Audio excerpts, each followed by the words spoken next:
Infrastructure is a key strategic sector in modern economies, both developed and developing. One number is sufficient to give you the importance of the phenomenon. Infrastructure alone can contribute up to 75% of the total objectives in terms of reduction of climate change impact in the economy. However, infrastructure is changing under the pressure of important changes and megatrends. I will focus on two key megatrends. The first one has to do with the relation between infrastructure and the environment.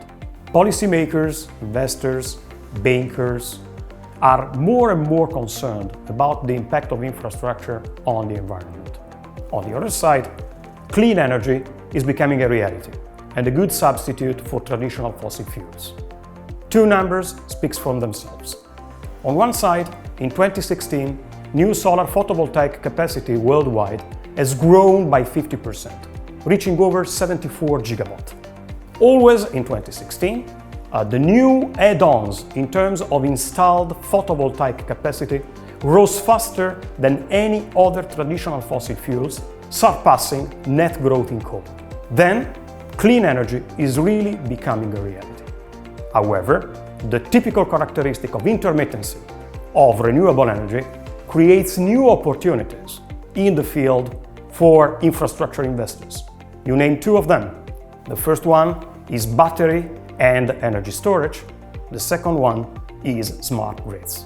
In response to these changes, infrastructure utilities are reshaping their business models and will rethink the way they approach the market.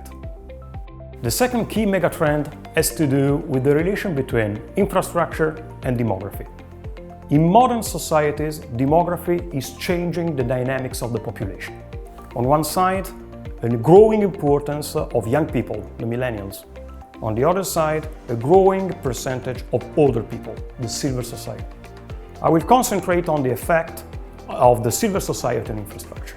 If you take into consideration the fact that modern economies are experiencing a declining fertility rate, two numbers are particularly important. The first one, in 2050, population aged 60 years or more will raise to 2.1 billion from 0.9 billion in 2015. Second number, 80% of the older part of the population suffers from at least one chronic disease. You can imagine the potential implication for infrastructure investments.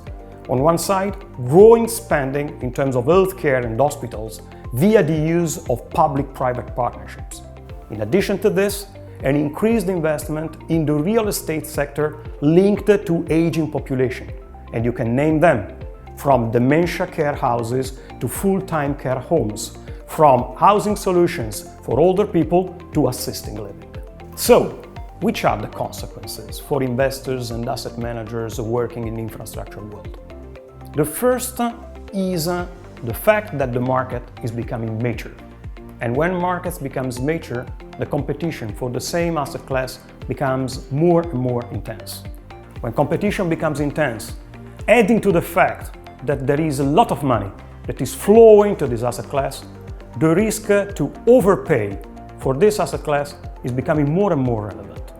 So, possible suggestions for investors and asset managers in the infrastructure spectrum. The first one, be very attentive to the fact that the barriers in between the different segments of this asset class are crumbling down. The second, you must pass from a silos-based approach to a wider approach based on eligibility criteria. The third one, be very careful to the quality of the management of the firms you are investing in, much more than other traditional levels in the private equity world, namely leverage and arbitrage. Anten Infrastructure Partners and Bocconi University have entered a strategic partnership thanks to a generous philanthropic gift as part of our Within Our Reach fundraising campaign. The objective of the partnership will be to study the evolution of the infrastructure sector in the years to come, so to enable investors and asset managers to understand and discern what will happen in the near future to this very special asset class inside the universe of alternative investments.